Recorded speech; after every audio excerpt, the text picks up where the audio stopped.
So you want to catch a leprechaun, eh? My fascination with the tricky little green bastard started 1 year ago today, St. Patrick's Day, or rather, the eve of St. Patrick's Day, when my brother brought home one of those tiny makeshift leprechaun traps that they make in elementary school for the holidays. It was a cute little thing, an old shoebox painted green held up by a popsicle stick tied to a sliver of green yarn. Clever, I'll give it that. It was what she said, however, as she placed the thing next to the doggy door in the kitchen, that struck me as deceptively clever. You can only catch him if you believe in him, Dad. Now, that's exactly the kind of thing that a public elementary school teacher would say.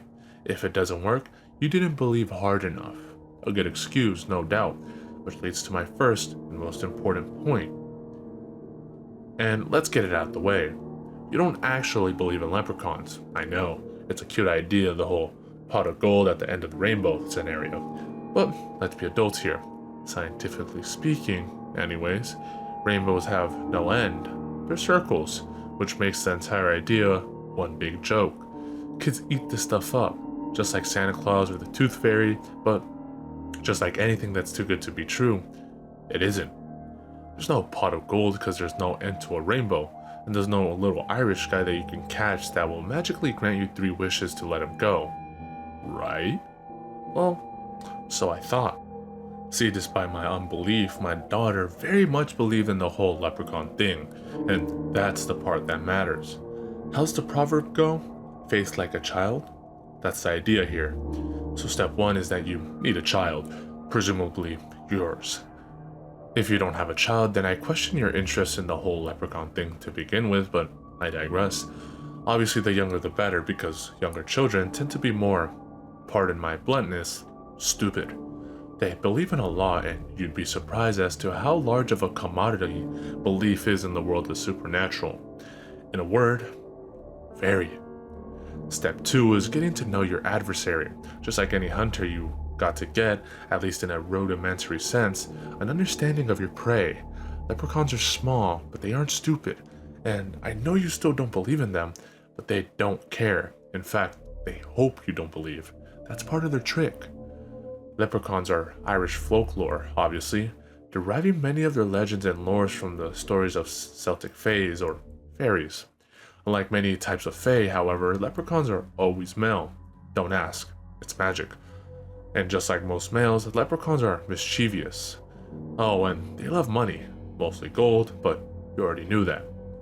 When I say love, I really stress love, as in they will kill for this gold.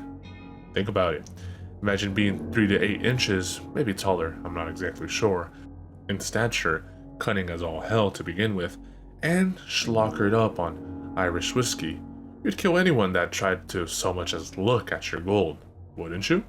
So moving forward with this whole ordeal, be careful. I would not be held responsible if you're not so lucky by the end of this. Now that you've got the basics, it's time to get into the nitty-gritty. Catching a live leprechaun. You're going to feel like an idiot, but just like any idiot that strikes gold, you'll be begging for someone to pinch you because you'll feel like you're dreaming. Either that or you weren't wearing any green. My daughter saw to that one. This leads me to the bait, which, if you fish, you should know this, is the key to catching the right prey. There are a couple of options, some better than others, but here's a basic breakdown. Simplest of all, you've got potatoes. Leprechauns love potatoes. Not as much as gold, but as any drunk Irish dude at a pub will tell you, they love a good spud.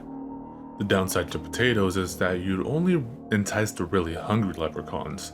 The other ones wouldn't dare stick their neck out for a quick bite. Secondly, you've got shoes. I know you do, probably some old, nasty ones stinking up your closet up to the heavens right about now. It's a little known fact that leprechauns are shoemakers, and shoe fixer-uppers for that matter. So if you laid out some worn down shoes, most of them can't resist but mend and polish them. And hey, if all else fails, at least you'll have some nice shoes to fill by the end of this. Lastly, and most costly, is obviously gold. They simply can't resist it. An old gold watch, gold tooth, gold whatever will do the trick. Just make sure it's not fool's gold, or else the only fool is gonna be you. Now, to trap the little runts, you're gonna need one of two things: a 4-leaf clover or iron, and considering that 4-leafers are 1 in 10,000, I assume the latter will be more readily available. Iron is extremely harmful to fairies of any kind due to its contents being strictly from Earth, whatever that means. Iron is found in loads of common household products like hammers or frying pans, so it should be easy to access. Even something as simple as a metal nail will do the trick. This is magic, after all. And Bree, if you're going to construct a little leprechaun trap of your own, don't overthink it. Keep it simple, just like the kiddies do. And speaking of kids, it needs to be arranged in the same household as a sleeping child. As I said before, their belief is the key to all of this. It can be as small as a shoebox or as large as an entire room. Ideally, it should have only one exit point to prevent the little bastard from escaping. Place your bait of choice in an obvious spot and tie off something that makes noise to it. I need not go into every option, but use your imagination. We are talking about hunting leprechauns here. The easiest option would be to tie a tiny bell or something similar onto whichever bait you use. That way, when the leprechaun snags it, you snag him. Leprechauns are solitary fairies, which means they tend to stay out of the limelight, which also means you'll probably need to be up late for this trap to work. It could be anywhere from sunset to sunrise, but a good rule of thumb is between midnight and 4 a.m. I cannot stress this enough, that leprechauns are tricksters. You probably won't see the little imp, but don't let your unbelief fool you. He's there. Any rapid clicks or chimes that you might hear late in the night are nothing but the belts on his shoes. And if you hear them, you'll realize how fast things are. So be alert. If you ever read up on St. Patrick, you might have heard the legend of how he banished all of the snakes from Ireland. Some say this is a half-truth, but some say these snakes were actually leprechauns themselves. No scholars will confirm this, of course, but keep in mind that Patrick wanted to spread Christianity in a nation full of pagans. Pagans who believed in and worshipped gods like Lugh, a craftsman and crafty warrior. If that name doesn't ring any bells for you, keep in mind that Lugh is sometimes pronounced luck, as in luck of the Irish. I told you these things are deceptive little devils. Why else would St. Patrick's call them snakes? Once you hear the audible sound of your trap snapping into action, you have but seconds to react. As I said, they're fast. If your trap's under a box, pull the strings and place your iron object atop it. If the trap is in a room, barricade the door with your iron object. It'll only take seconds for him to realize that he's been caught, but even less time to think up of a trick to get himself out of it. Do not forget this, he owes you 3 wishes now. Don't be surprised if he doesn't start talking right away. He's counting on your unbelief, waiting for you to lift that box, open that door. Don't give him the satisfaction of such a simple escape. If you successfully keep him trapped for a certain duration of time, he'll realize he's been bested, and think up of a new scheme to weasel his way out of his obligation of 3 wishes. They're stingy. Don't let this one escape without your ransom payment. Some leprechaun catchers claim they've heard sounds from within the traps. Sounds of helpless pets or loved ones begging to be set free. Or maybe they'll watch a beloved family photograph randomly fall from the wall, prompting the use of that iron hammer also conveniently. These are all tricks. The leprechaun knows just the right buttons to press. They think humans are stupid, greedy monsters. Don't let him win. You've got to be tough. You've got to believe, because when I heard the voice of my daughter from the other side of our basement door, I doubted myself and this whole leprechaun thing for a long minute.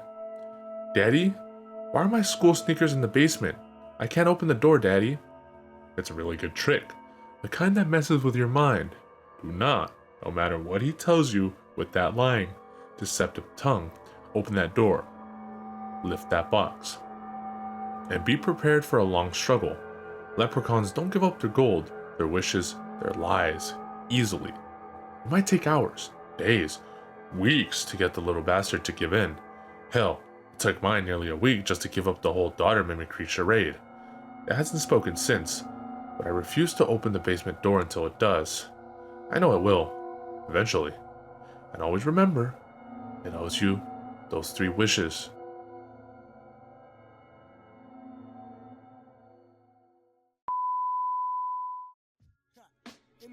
That's how we get down.